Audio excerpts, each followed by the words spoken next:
12년 만에 경남교육의 수장이 바뀌게 됐습니다. 제9회 전국 동시지방선거에서 권순기 당선인이 새로운 경상남도 교육감으로 선택받았는데요. 학력 향상과 교권 회복, AI 미래교육 등을 주요 공약으로 내세운 만큼 앞으로 경남교육이 어떤 방향으로 나아가게 될지 관심이 쏠리고 있습니다. 권순기 경남교육감 당선인 스튜디오에 나와주셨고요. 함께 이야기 나눠보겠습니다. 안녕하십니까? 예, 안녕하십니까. 네, 반갑습니다. 예, 고맙습니다. 예, 먼저 일단 당선을 축하드린다는 말씀부터 드리겠습니다. 예. 당선 소감 한마디 부탁드릴게요. 무엇보다도 저를 믿고 선택해 주신 우리 경남 도민들 그리고 교육가족 여러분들께 감사드리고요. 당선해서 기쁜 마음도 있지만은 그보다 더 큰 것이 경남 교육을 제대로 바꾸라는 우리 도민들의 준엄한 명령을 어떻게 완수할까 여기에 대해서 무거운 책임감을 느끼고 있다. 이렇게 말씀드리겠습니다. 예, 사실 참 1%도 나지 않는 초접전의 승부 끝에 당선이 되셨는데요. 이번 선거 결과를 혹시 어떻게 해석하고 계십니까? 이번 선거 결과는 조금 전에도 말씀드렸지만 12년의 진보 교육을 좀 바꾸라는 이런 도민의 명령이고요. 예. 그다음에 또 다른 한 가지는 제가 0.42%라고 이렇게 초박병으로 승리를 했는데 이 부분은 또 도민의 깊은 뜻이 들어있다고 생각을 합니다. 두 가지라고 말씀드릴 수 있는데 너무 한쪽에 치우치지 말고 오직 교육만 생각하면서 제대로 교육을 바꾸라 이런 것들도 있고요. 또 다른 하나는 12년 동안 했으니까 이거는 잘한 부분도 분명히 있을 거고 또 잘못된 부분도 있을 거고 이렇게 돼 있을 건데 잘한 부분들은 더 개성하고 발전시켜 가지고 더 좋은 시스템을 만들고 그다음에 좀 부족한 부분들은 과감하게 개혁을 해가지고 좋은 우리 학생들에게 좋은 경남 교육을 좀 제공해 달라 이런 거로 해석을 하고 있습니다. 그렇군요. 이제 공약 이야기를 한번 해볼 텐데 당선인께서는 선거 기간 내내 이 경남교육 정상화에 대해서 말씀을 해주셨습니다. 구체적으로는 그동안에는 뭐가 가장 문제였다고 보십니까? 가장 큰 거 제가 선거 기간 동안에 말씀을 드린 것들은 공교육의 정상화를 통해서 학력을 향상시키겠다는 거 하나 하고요. 또 다른 하나는 인성교육입니다. 그런데 이게 제가 결정한 게 아니고요. 우리가 여론조사를 해보니까 이 두 가지가 가장 큰 거로 나오더라고요. 그런데 이 두 가지를 제대로 해결하기만 하면 지금 경남 교육에서 문제가 되고 있는 상당 부분을 해결을 할 수가 있어요. 예를 들어 갖고 우리가 학력 신장을 하겠다. 공교육 정상화를 통해 학력 신장을 하겠다. 이렇게 하면 이거는 교권 강화를 하지 않으면 불가능한 일입니다. 예. 자연적으로 교권 강화가 되는 거고요. 네. 그다음에 학생들이 인성교육을 하게 되면 자동적으로 이거는 학교 폭력이 줄어들게 되는 거죠. 네. 저는 경남 교육에서 큰 게 4가지 정도가 있는데 그 4가지가 바로 해결이 될 수가 있는 거고요. 예. 또 다른 하나가 경남 교육에서 재정 건전성 문제가 있는데 이런 부분에서 이 부분을 재정 건전성을 어떻게 해결할 건가도 앞으로 큰 과제 중에 하나인데 다행히 보니까 우리나라 경기가 좋아가지고 조금은 예산이 더 내려왔더라고요. 근데 또 우려스러운 점은 지금 정부의 큰 기조가 교육 기부금을 지방교육재정 기부금을 줄이려고 하는 이런 기조가 있어갖고 이런 부분하고 맞물려가지고 이 부분도 우리가 앞으로 굉장히 좀 신경을 써서 해결해 나가야 되는 부분이다. 이렇게 말씀을 드리고요. 또 다른 부분 하나 더 말씀드리면 잘 아시다시피 교육청과 지자체 그다음에 의회하고의 이 갈등 관계가 굉장히 심한데 이 부분을 적극적으로 해소하지 않으면 교육청도 손해고 지자체도 손해다. 이렇게 말씀을 드릴 수 있습니다. 네, 알겠습니다. 그리고 가장 많이 강조해 주셨던 게 이 학력 향상 영역입니다. 그런데 실정을 보면 학생 수는 좀 줄고 있고 사교육비는 또 계속 늘고 있습니다. 학력 향상을 학교가 할 수 있을까? 그런 시각도 한간에서는 나오는데요. 교육청이 무엇을 바꿀 수 있다고 보십니까? 제일 큰 거 부분에서 제가 그런 말씀을 하시는 분들도 있더라고요. 학교가 그냥 돌봄만 하고 학력 향상은 사교육 한다 이렇게 좀 자조적인 말씀을 하시는 부분이 있는데 그거는 우리가 깨뜨려야 될 부분이라고 생각을 합니다. 왜냐하면은 학교의 본질은 교육의 본질은 학력 향상과 인성 교육에 있거든요. 예. 그러니까 학교가 그 부분을 소홀히 한다고 그러면 이거는 그 학교로서의 기능이 상실되는 거니까 그 부분은 반드시 고쳐져야 된다고 보고 있습니다. 기본적으로 학생들이 학력 향상을 위해 가지고 이렇게 되면 결국은 이거는 학생들의 장래와 관련되는 문제거든요. 그러니까 예. 좋은 직장을 얻거나 좋은 대학을 갔거나 하는 데서 그게 반드시 필수이지는 않습니다만은 상당히 학력과 연관관계가 있습니다. 그러니까 그런 부분에서 해야 되고요. 다른 하나는 이제 돌봄도 우리가 앞으로 굉장히 신경을 써야 될 부분입니다. 이렇게 말씀드릴 수 있습니다. 그리고 이 학력에 대해서 하려고 그러면 학력이 한 번에 단번에 해결되는 이런 문제가 아니에요. 예. 예를 들면 초등학교에서의 학력이 바로 중학교 학력을 따라가기 위한 향상시키는 기본이 되고 중학교 학력을 향상시키는 것이 바로 고등학교 학력을 향상시키는 기반이 되는 거기 때문에 초등학교 때부터 우리가 철저히 준비하지 않으면 이 학력 향상이 굉장히 힘들다. 그런데 이런 부분에 대해서는 아주 구체적인 방안들을 많이 준비를 하고 있습니다. 네. 또 이 선거 과정에서는 이 아이 키우기 좋은 경남 그리고 학력은 높이고 교권은 바로 세우겠다 이런 비전을 또 강조를 해주셨는데요. 최근 교권 침해 문제가 정말 화두로 떠오르고 있습니다. 네. 드라마 참교육도 많은 화제를 불러일으켰고요. 교사들이 악성 민원에 시달리지 않고 오로지 수업과 학생 지도에 집중할 수 있으려면요. 어떤 대책이 필요하다고 보십니까? 기본적으로 지금이 저는 최적기라고 보고 있어요. 어, 원래 이게 이제 교권 침해에 대한 악성 민원에 대한 부분들이 서희초등학교 사건들을 예. 통해 가지고 표면화되고 조금 화두가 됐습니다만은 이번에 참교육을 드라마를 계기로 해가지고 이게 바꾸지 않으면 안 되는구나 하는 것들이 국민적 공감대가 형성돼 가고 있다고 생각을 합니다. 좋은 기회다. 이 좋은 기회를 학교에서 잘 살리지 않으면 우리가 또 다시 기회가 오기가 힘들다 이렇게 보고 있고요. 그다음에 이런 부분에서 우리가 이제 저희가 하는 공약 중에 하나가 교권보호 118이라고 그런 게 있습니다. 예. 요거는 무슨 거냐 하면은 우리가 악성 민원이 발생했을 때 민원에 대응하는 것부터 그다음에 이런 경찰에서 뭐 수사를 한다든지 재판을 한다든지 그다음에 나중에 모든 게 끝나고 나서 이제 정신적인 이런 문제까지 전체적으로 해결해 주는 패키지를 만들겠다. 플랫폼을 만들겠다 하는 게 교권보호 118인데요. 기본적인 내용은 교사가 절대로 전면에 안 났습니다. 악성 민원에 대해서도 전담 요원이 먼저 가고 교사가 만약에 나서야 된다 그러면 전담 민원인하고 같이 나가는 거고요. 수사를 받을 때도 이 내용을 전체를 파악하고 변호사가 먼저 가서 수사를 받는 걸 하고 교사가 꼭 가야 된다고는 반드시 변호인을 대동을 하고 가는 거예요. 재판에서도 마찬가지고 그런 시스템을 만들려고 하는 거고요. 이거는 기본이고요. 요게 돼야 교사가 내가 정말로 보호받고 있구나 느낄 정도가 되는 거죠. 근데 요거 플러스 또 우리가 뭘 해야 되느냐 하면은 예방교육을 조금 해야 됩니다. 그러니까 학부모를 대상으로 한다 예방교육 이런 것들도 해야 되고요. 그다음에 악성 민원에 대한 부분들이 지금 우리가 한번 생각을 해보면요. 우리 사회에서 악성 민원이 남아있는 최후가 바로 학교사입니다.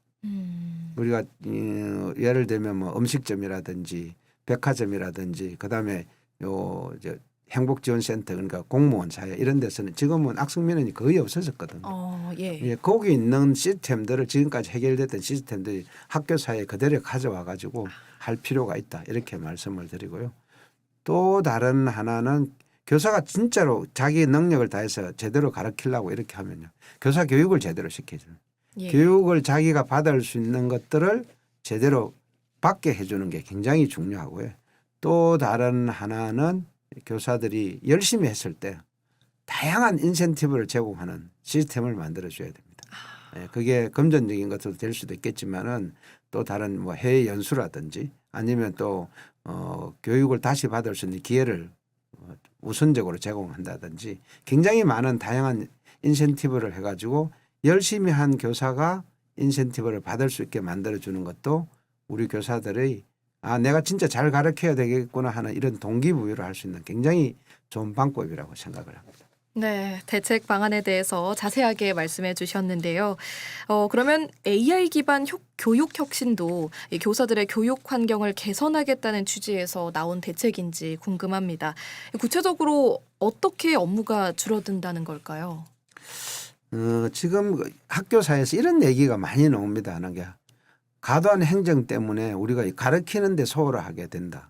이런 얘기를 하거든요. 예. 예, 그게 첫 번째 대상일 것 같은데요.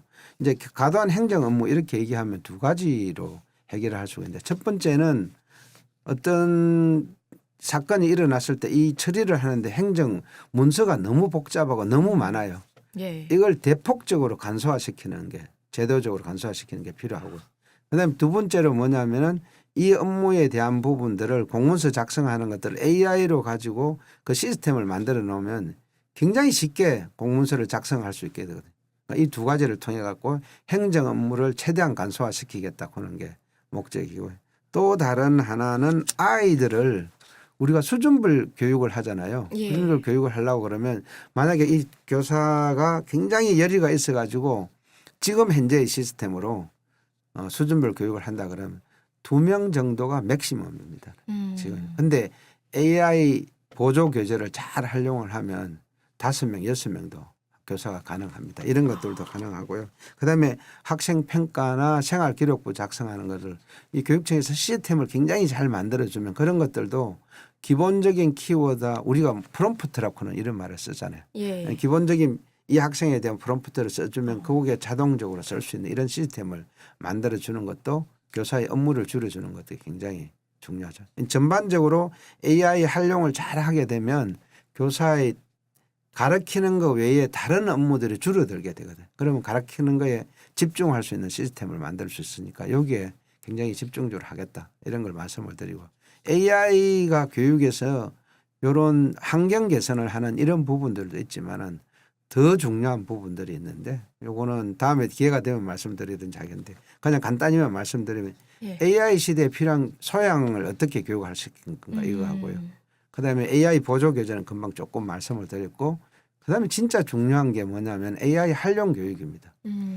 AI 활용을 잘하는 아이하고 그렇지 않은 아이하고는 배우는 속도가 달라요. 예. 문제를 해결하는 능력도 달라지고 쉽게 말씀드리면 이렇게 보시면 됩니다. 그냥 두뇌를 하나 가진 아이하고 두뇌를 3개, 4개 가진 아이하고 얼마나 차이가 날까 이걸 생각하시면 돼요. AI를 잘 활용하는 아이는 생물학적인 두뇌 외에 다른 두뇌를 2개 내지 3개 더 가진다 소리거든요. 그러니까 이런 부분에서 앞으로 AI를 잘 활용하는 교육을 제대로 시키지 않으면 이 아이의 똑같은 노력을 하는데도 성취도가 완전히 달라진다. 이런 말씀을 드리고 여기에 경남교육이 집중을 하겠다. 이런 말씀을 드립니다. 네. 그러면 넘어가서 또 여쭤보고 싶은 게요. 영재학교 그리고 과학고 확충도 추진하겠다고 하셨습니다. 네.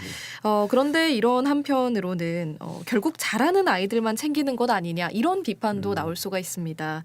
교육 격차를 더 키울 수 있다. 이런 지적에 어떻게 답하시겠습니까? 이거는 조금 잘못된 건데요. 이게 예를 들어 교육 격차다 이렇게 얘기를 했을 때는 똑같은 아이가 있는데 이 아이가 뭐냐면 시골에 있다든지 아니면 뭐냐면 도시지에 있다든지 아니면 서울에 있다든지 경남에 있다든지 이럴 때 교육 격차라고는 말을 쓰는데 원래 굉장히 잘하는 아이가 있는데 이 아이하고 우리가 천천히 배우는 아이하고 이런 애들인데 이 각자의 위치에서 성장하게 만들어주는 게 교육인데 이 아이하고 이 아이가 난다고 그걸 교육 격차라고 얘기를 하면 안 되거든요.